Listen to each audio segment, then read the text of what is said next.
Hello guys, and I am Digits, and today we are going to be doing a tank review.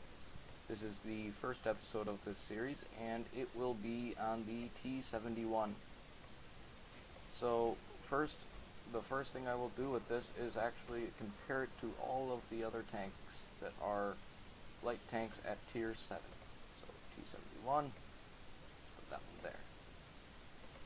Germans have one. The Mini Panther, that one can go there. AMX 1375. Then, lastly but not least, WZ 131.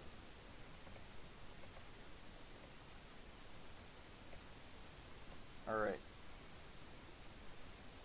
So, first, the hit points. The T71 has the third most hit points, with the AMX taking the top, with T71 840 compared to 900 and 850 and 800. It is the second lightest at 17.21. It has the third most powerful engine at 400. It has the fastest top speed, 64.4. The traverse speed is the fastest at 56 degrees. Has the weakest armor with 25, 22, and 19 on the hull. 22, 22, and 22 all the way around the turret. And it has the best shell damage for its stock gun. All these stats are with the stock guns. Best shell damage and also shell penetration out of the 4. Doesn't have the best rate of fire, it's actually the worst, but that's because of its being an autoloader and having 15-second reload time with the stock gun for the entire clip, and then every 2 seconds it fires a shot. Turret traverse is it's the slowest turret traverse, but doesn't matter too much when you're a scout tank and you already have that good gun. It has the best view range and also the best signal range. Those are two very important things when you're going into factor a scout: the signal range and the view range. So the 1375 is more of a light assault tank because it only has 390. Well, the other two tanks have 380 for their view range, but they also have better signal ranges, whereas the AMX 1375 is only 400 for its signal range. So it's not that great of a scout, the 1375 here. So now that that's all done, let's look at the gun, because, well, the armor is already crap and you're not going to be relying on it at all if you're looking at this. So the gun, this is the second gun, the 76mm T185, 76 caliber, 6 shells in each clip, 2 seconds between each shot, and then a 20-second time of complete loading. Now with vents and 100% crew, that's obviously shorter, but 20 seconds. Average penetration is pretty much the Black Prince gun, 175, and the average damage is 150. So that's 6 shots being dealt out in 12 seconds. You're doing around 900 and just over 900 damage if you have all average damage rolls and all of your shots penetrate. You're able to do just around 900 damage. The accuracy, not too bad, nor is it too good. That was a 3.0 T71, it would be a lot better, but that's not the greatest accuracy in the world, but it is an autoloader, so it's understandable. They don't have very good accuracy due to lack of space and turret or any stabilization of the gun or anything. And aiming time is 2.3 seconds. That's fast. Well, not fast, but it's better than a lot of other tanks, and it is also lighter than the stock gun. So here's the stock gun. 76mm gun M1A2. The only difference of this gun between any of the other M1A2s is it has a clip. 6 shells, 2 seconds in between, 12 seconds of complete reloading. 128 penetration, 115 damage. Alright, so you can tell why the second gun is already a lot better, even though it has that extra 8 seconds on that complete reloading time. This is also a less accurate gun than the 100 T185. Less accurate, so this gun's a lot better already. And same aiming time, weighs a ton more. Look at that, that's nearly 1,000 kilograms more for the stock gun. So you always get this gun first, because you're always going to fit it on the regular suspension, and then you can I think the tracks are the second to last thing I got. This is the last thing I got.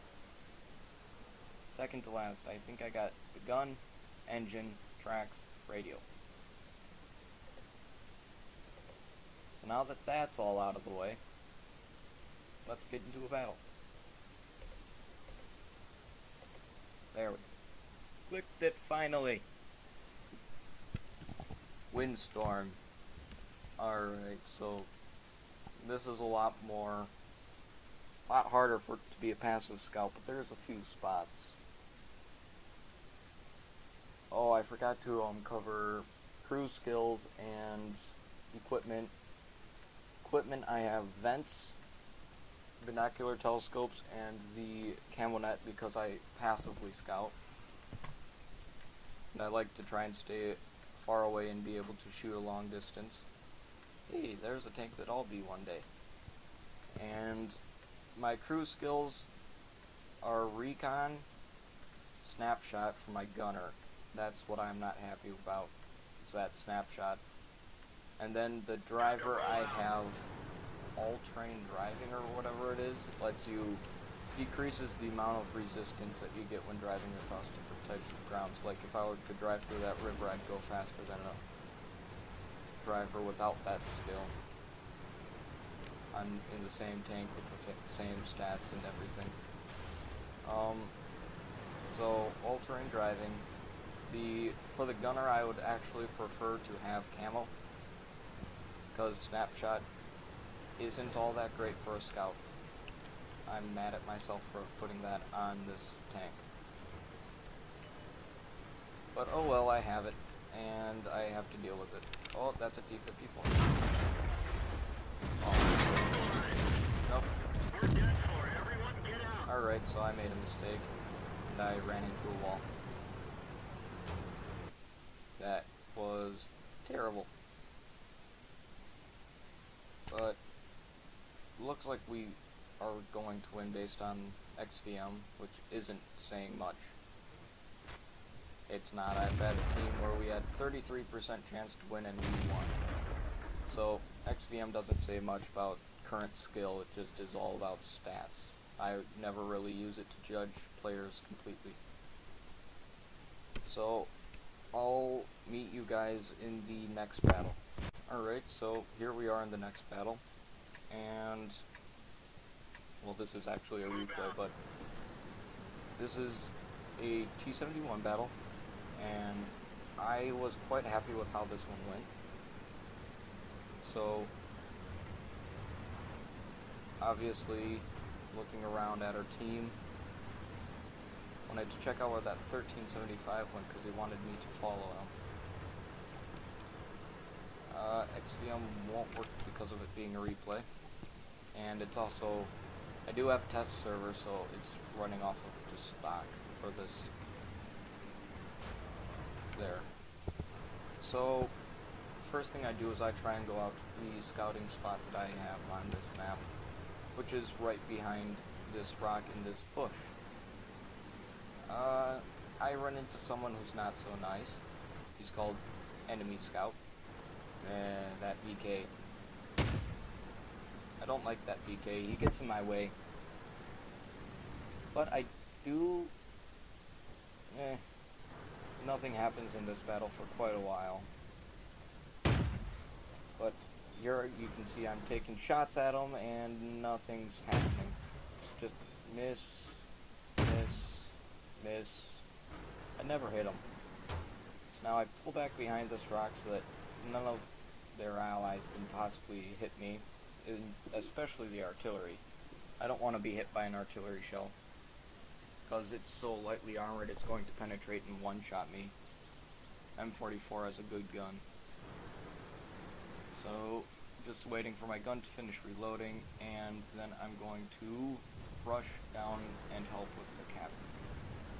Because there's a Cromwell T71. Oh, the VK is coming too.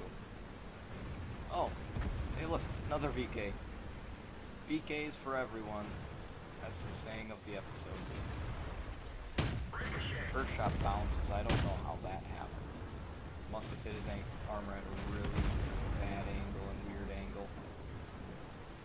But now we're on the chase. Let's get him. Ah, we keep missing. Even though this gun is alright in the way of accuracy. Oh, we bounced off the top of his head. That was good. Alright, so we rammed him, and now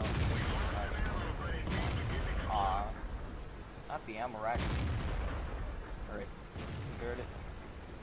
So now we won't have to wait 40 seconds for the entire clip to reload. So now what's next? Well, there is a Tiger 1 that is around there. So that lurker is going out to meet him around there, and so will that E25.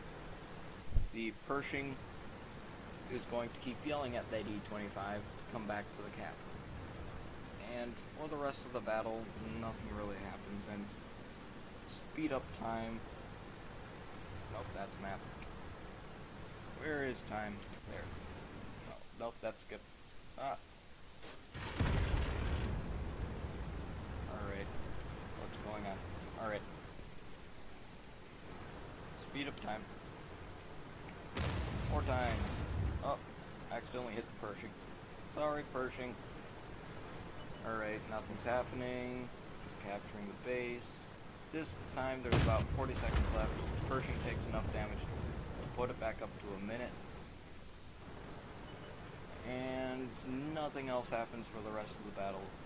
But not the greatest scout replay, but was a alright battle. Not my greatest battle, but one of the ones I did in this session. So thank you guys for watching, and goodbye.